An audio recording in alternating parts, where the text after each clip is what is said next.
बिस्मिल्लाहिर्रहमानिर्रहीम। अस्सलाम वालेकुम स्टूडेंट्स। आज आपके पास एक्सरसाइज 2.5 का क्वेश्चन नंबर 5 है। क्वेश्चन नंबर 5 का पार्ट 1 है। इसमें आपसे क्या कहा जाता है, कहता है साइन एक्स का डेरिवेटिव फाइंड करें with respect to cot x. Sine x का डेरिवेटिव फाइंड करें with respect to cot x. ठीक है, यह आप लोग एक्सरसाइज 2.4 में कर चुके हैं। यहाँ पे आपके पास चेन रूल इस्तेमाल होगा। बस डिफरेंस क्या है कि वहां पे आपके पास सिंपल वेरिएबल्स थे, यहाँ पे आपके पास क्या ट्रिग्नोमेट्रिक फंक्शंस हैं। ठीक है, आपने क्या करना है, वो आपसे कहना क्या चाह रहा है, वो आपसे कह रहा है कि इसका डेरिवेटिव फाइंड करें इसकी रिस्पेक्ट से। मैंने आपको बताया जिसकी रिस्पेक्ट से फाइंड करते हैं वो आपके पास क्या होता है, हमेशा ओवर में आता है। ठीक है, यानी नीचे लिखा होता है नंबर। अब आपने करना क्या है, ये जो नंबर होगा ना, ये रूल बना लें। सबसे पहले आप क्या लिखेंगे, सोल्यूशन। आपने क्या करना है, पहले नंबर को आपने लेट कर लेना है y is equal to sine x, और दूसरे नंबर को x के अलावा कुछ भी लेट कर ले। मैं कह देता हूं u is equal to cot x. समझा रही है? यानी अब वो क्या कहना चाह रहा है, वो कह रहा है साइन एक्स का डेरिवेटिव फाइंड करें, यानी साइन एक्स आपने किसके इक्वल कर दिया, y के। यानी अब वो कहना चाह रहा है y का डेरिवेटिव फाइंड करें विद रिस्पेक्ट टू u, और u किसके इक्वल है, कॉट एक्स के। बात तो वही है ना, मैंने बस अपने आसानी के लिए क्या किया, उसको लेट कर लिया। कैसे? उसने कहा साइन का डेरिवेटिव फाइंड करें विद रिस्पेक्ट टू कॉट। मैंने कहा साइन को अगर मैं y कह दूं और कॉट को अगर मैं u कह दूं, तो मुझे क्या फाइंड करना है, मुझे y का डेरिवेटिव फाइंड करना है विद रिस्पेक्ट टू u। यानी इजी वर्डिंग में मुझे क्या फाइंड करना है, dy बाय du। dy का क्या मतलब है, साइन, यानी मुझे d साइन थीटा फाइंड करना है विद रिस्पेक्ट टू कॉट। समझ आ रही है? ये चीज मुझे फाइंड करनी है। अब मैं क्या करूंगा, मेरे पास देखो दो इक्वेशंस हैं, y is equal to sine x, u is equal to cot x. दोनों का अलग-अलग डेरिवेटिव लो। आप क्या करोगे, पहले इसका लेते हैं, differentiate with respect to x. ऐसा ही है, एक्स के रिस्पेक्ट से सॉल्व होगा। यहाँ पे एंड पे चेन रूल लगेगा। ठीक है, अब ये क्या हो जाएगा, डी ओवर डी एक्स। ऐसा ही है ना, डी ओवर डी एक्स आएगा। यहाँ पे y है तो ये y रहेगा, is equal to d over d x sine x. D y over d x is equal to sine x का डेरिवेटिव क्या होता है, कॉस एक्स। ये आ जाएगा कॉस एक्स। ठीक है, ये काम आपका हो गया। अब उसके बाद ये क्या लिखा हुआ है, अब दूसरी इक्वेशन पे आओ। अब देखो आपने d y by d x find किया है, ये जबकि फाइंड नहीं करना, फाइंड क्या करना है, ये ओवर में एक्स होना, यू होना चाहिए, ये तो डी एक्स है। अगर आपको लगता है ये आपका आंसर आ गया, ये आंसर नहीं आया, जो क्वेश्चन है आपने उसको देखना है। उसने कहा ये फाइंड करो। समझा रही है? अब आप क्या करेंगे, अब इसको सॉल्व करें, u is equal to cot x, differentiate with respect to x solve करेंगे। ये क्या हो जाएगा, डी ओवर डी एक्स, ऊपर क्या आ रहा है, u, पहले y होता था तो अब u हो गया, d u over d x is equal to d over d x cot x. ठीक है, दोनों तरफ आपने क्या कर लिया, डेरिवेटिव से मल्टीप्लाई। ये क्या हो जाएगा, d u over d x is equal to cot x का डेरिवेटिव क्या होता है, कॉट एक्स का डेरिवेटिव होता है माइनस कोसिकेंट स्क्वायर एक्स। समझ आ रही है? ये देखें, माइनस कोसिकेंट स्क्वायर एक्स। उसके बाद एंगल का डेरिवेटिव, एंगल का डेरिवेटिव एक्स का डेरिवेटिव क्या होता है, 1 होता है, क्योंकि एक्स की रिस्पेक्ट से सॉल्व करें आप। अब फाइनल स्टेप जो आपका है, अब आपने लगाना है चेन रूल। क्या लगाना है, चेन रूल। चेन रूल आपसे क्या कहता है, फाइंड क्या करना है, हमने ये फाइंड करना है। चेन रूल कहता है लिखो d y over d u is equal to, chain rule कहता है ऊपर वाला नंबर ऊपर लिखना है। ठीक है, ओवर में लाइन लगानी है, मल्टीप्लाई, और नीचे वाला नंबर राइट साइड पे नीचे लिखना है। समझ आ रही है? क्या रूल है, ऊपर जो चीज फाइंड करनी है, d y by d u find करना है ना, कह रहा है एक दफा ऊपर डी वाई लिख दो और उसके क्रॉस में डी यू लिख दो। ठीक है, और जो नंबर नहीं चाहिए, अब आपको डी वाई चाहिए, डी यू चाहिए, डी वाई चाहिए, डी यू चाहिए, क्या नहीं चाहिए, देखो डी एक्स है, डी एक्स है, डी एक्स नहीं चाहिए, तो आप क्या लिखो, डी एक्स को क्रॉस में। ये चेन रूल है, यानी इजी वर्डिंग में जो नंबर आपको चाहिए उसको ऊपर वाले को ऊपर लिखा, और ओवर में वो वाला नंबर लिखो जो नहीं चाहिए। अगली तरफ जो नंबर नहीं चाहिए उसे ऊपर लिखो और जो चाहिए उसे नीचे लिखो। ठीक है, दोबारा सुन लो, चेन रूल क्या कहता है, जो नंबर चाहिए वो ऊपर, जो नहीं चाहिए वो नीचे, और अगली दफा जो नहीं चाहिए वो ऊपर और जो चाहिए वो नीचे। ये चेन रूल है। यानी और आसान बताऊं तो, जो आपको नंबर नहीं ना चाहिए उसको क्रॉस में लिख दो, अब ये dx हमें नहीं चाहिए, यहाँ पे देखो कहीं पे dx नजर आ रहा है, dx नहीं ना नजर आ रहा, और यहाँ पे देखो dx है, तो जो नंबर नहीं चाहिए उसको क्रॉस में लिख दो, बस ये चेन रूल है।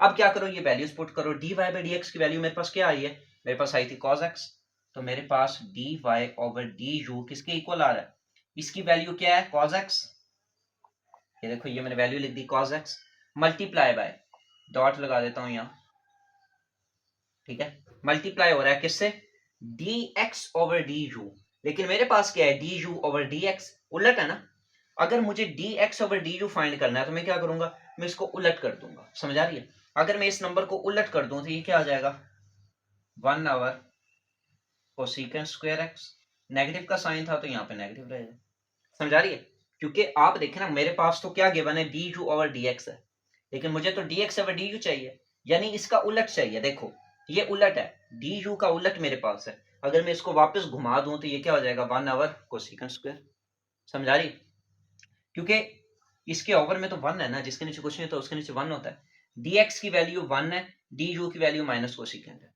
तो अब यहाँ पे देखो dx की वैल्यू 1, du की वैल्यू कोसेकेंट स्क्वायर x, ठीक है, 1 आवर, अब ये नेगेटिव है, नेगेटिव को शुरू में ले आओ, du over dx, du over बल्कि dy over du is equal to minus शुरू में आ जाएगा cos x, और 1 आवर कोसेकेंट स्क्वायर आपके पास किसके इक्वल होता है, ये इक्वल होता है साइन स्क्वायर के,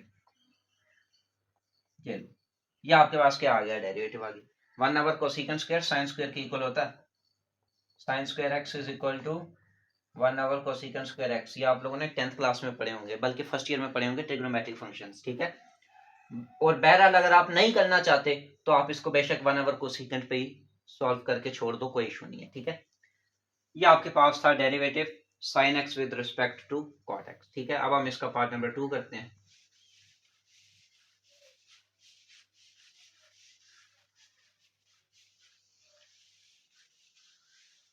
पार्ट नंबर 2 में भी सेम यही है, उसमें आपसे क्या कहता है, पार्ट नंबर 2 में आपसे कहता है कि साइन स्क्वायर एक्स का डेरिवेटिव फाइंड करें, पार्ट 2 कहता है साइन स्क्वायर एक्स का डेरिवेटिव फाइंड करें with respect to cos 4x, part 2 sine square x का डेरिवेटिव फाइंड करें विद रिस्पेक्ट टू cos की पावर 4x, ठीक है, अब आपसे कहते हैं इसका डेरिवेटिव फाइंड करें, आपने क्या करना है, वही स्टेप्स हैं, सबसे पहले सॉल्यूशन, कह रहा है इसका डेरिवेटिव फाइंड करो इसके रिस्पेक्ट से, इसको आप कह लो y is equal to sine square x, इसको आप कह लो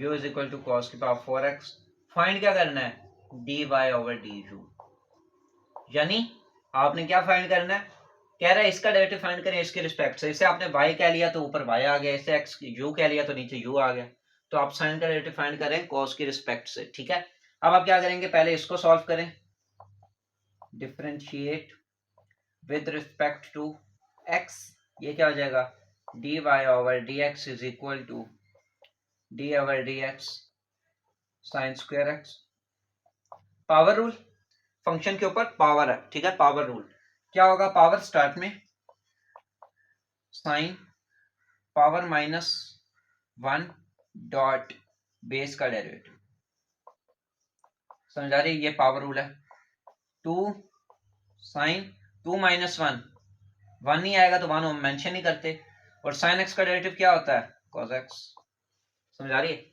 2 साइन एक्स cos x, ये आपके पास क्या है dy ओवर dx, ये आपने इसका डेरिवेटिव निकाला है, अब आप u का डेरिवेटिव निकालें, u is equal to cos 4x, ठीक है, differentiate with respect to x हो जाएगा, ये क्या हो जाएगा du over dx is equal to d over dx cos 4x, ठीक है, अब आप क्या करेंगे du over dx, marker change कर लें,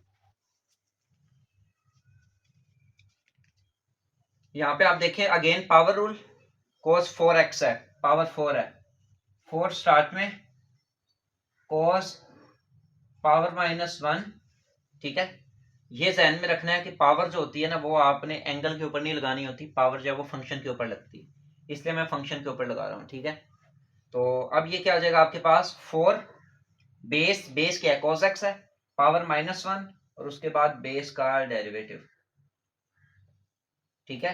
cos x है ना बेस का derivative is equal to 4 cos 4 -1 cos cube x और cos x का डेरिवेटिव माइनस sin x।